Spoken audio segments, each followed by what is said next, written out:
गोग्गो दै लोंनायनि खाबुखौ मोननो हादोंमोनब्लाबो बेखेवनायनि उनावनो बन्द जानानै थाफिननायखौसो नुनो मोन्दों दरसे गामिनि रायजोफोरा। दैयानो जिउनां माहारिनि अमृत, दै नङाब्ला जिउनां माहारिनि थांना थानायानो आद्रा। बाक्सा जिल्ला मुसलपुर साब डिभिजननि सिङाव थानाय निखासि हालामनि पुब आमबारि गामिनि रायजोफोरा जल जीवन मिशननि जोहै सोलार सिस्टेमनि गोग्गो लोंनाय दैनि मावबिथांखिखौ मोननो हादोंमोनब्लाबो ठिकादारा लुफुंजोबनानै दान मोननै सोलिनायनि उनावनो गाज्रि जाना बन्द जानानै थाफिननायखौसो नुनो मोन्दों। गामिनि रायजोफोरा फोरमायनाय बादिब्ला बे लोंनाय दै मिशननि बेटारिनि कानेक्सनाव सर्ट जानानै गाज्रि जानानै दङ होननानै मिथिहोदों। मख'जाथावदि बे गाज्रि जानायनि सोमोन्दै लुफुंनानै होनाय ठिकादारनो फोरमायनायनि उनाव बिथाङा फाहामना होफिननो खोथा होदोंमोनब्लाबो दिनैसिम फाहामफिनना होनायनि जेबो राहा लायाखै होनना बुंथियो। लोगोसे बे मावबिथांखिनि जोहै गामिनि गं 92 नखरफोरा गोग्गो दैनि लोंनाय खाबुखौ मोननो हागौमोन होननानैबो बिथांमोना फोरमायबावो। बिथांमोना सोरखारनि दै बिफानखौ बेनि सायाव नांगौबादि राहा लानोबो खावलायबावो। मसलपुरनिफ्राय दिबाजराम गयारिनि खौरां। आसनिखन JJM अधीनरे आছিলে আজি प्राय अक्टोबर আগতে ফিনিশিং হৈ গ'ল। অক্টোবৰত 2-3 মাহ পানী সম্পূৰ্ণ খোৱা হ'লে ৰাইজে তাৰ পৰা এই আঁচনিখন এনে বিকল হৈ পৰি আছে।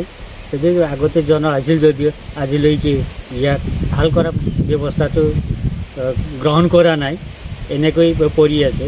ৰাইজে এতিয়া খোৱা পানীৰ কাৰণে যথেষ্ট অসুবিধাৰ সন্মুখীন হৈ আছে। ইয়াত আমি জনাত যিটো বেটাৰী কানেকশ্যন তাত ভিতৰৰ বডি শ্বৰ্ট হোৱা বুলি জনাইছে। আমি সেইখিনি জানো, জনা হৈছিল বিভাগীয় মানে ঠিকাদাৰক জনা হৈছিল। ঠিকাদাৰে কৈছে যে হ'ব আমি পৰৱৰ্তী দিনকলৈকে এই মেচিনখন বদলাই দিয়াৰ ব্যৱস্থা কৰিম বুলি কৈছিলে, কিন্তু আজিলৈকে মানে বস্তু এনেকৈ পৰি আছে। তেখেতৰ নাম বৰ্তমান মই মনত নাই। ক'ত ঠিকাদাৰটো শুনিবলৈ পাইছোঁ ওদালগুৰি বুলি। ওদালগুৰি কিমানজন পৰিয়ালে এইখন পানীটো উপকৃত হৈ আছে? চুপাত আপোনাৰ 92 গিৰি আছে। 92 গিৰিয়ে সকলোৱে মিলি পানীটো ইয়াত ব্যৱহাৰ কৰি আছিলে। আমি বিভাগীয় কৰ্তৃপক্ষক এইটোৱে আহ্বান কৰোঁ, যিমান সোনকালে পাৰে এই বস্তুটো বনাই ৰাইজক খোৱা পানীৰ পৰা যাতে বঞ্চিত নাৰাখে, অতি সোনকালে ইয়াত বনাই দিয়া ব্যৱস্থাটো কৰি এই আমাৰ আহ্বান। বিভাগীয় কৰ্তৃপক্ষলৈ এইটোৱে আহ্বান, এই উত্তৰ অঞ্চল এটা অতি মৰুভূমি, খোৱা পানীৰ কাৰণে অতিকৈ কষ্টৰে পানী অনা নিয়া কৰিব লগা হয়। সেয়ে আমাৰ ৰাইজৰ হৈ এটা অনুৰোধ, যিমান সোনকালে পাৰে ইয়াক মেৰামতি কৰাৰ ব্যৱস্থা কৰি ৰাইজক খোৱা पानीर सुबिदा करि दियो। गोजोनथाव खौरां, गोसो गुदुं फरायसा एबा सुबुंफोरनि थाखाय टारगेट कोचिं इनस्टिट्यूटआ बेसेन गोसा सुबिदा लानानै फैदों।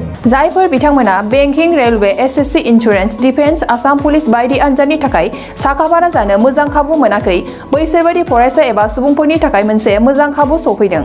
बरपेटा रोड विशाल मेगा मार्टनि साखाथियाव थानाय आमतलाव बे टारगेट कोचिं इनस्टिट्यूटखौ खुलिनाय जादों। आथिखालनि साख्रि मोनै आरो बेकार जेंनाखौ नोजोर होनानै बे टारगेट कोचिं इनस्टिट्यूटआ सोलोंसाफोरखौ गोबां गियान होनो थाखाय राहा लादों। बे टारगेट कोचिं इनस्टिट्यूटआव सोलोंथाइ होनो लानाय आयदाफोरा जाबाय banking, railway, SSC, insurance, defence आरो आसाम पुलिस। जायफोर सोलोंनो गोसो गुदुं बिथांमोना टारगेट कोचिं इनस्टिट्यूटआव मुं थिसननो एबा गोबां मिथिनो थाखाय 8134097059 एबा 8638961177 जानबुं नाम्बाराव जगाजग खालामनो हागोन।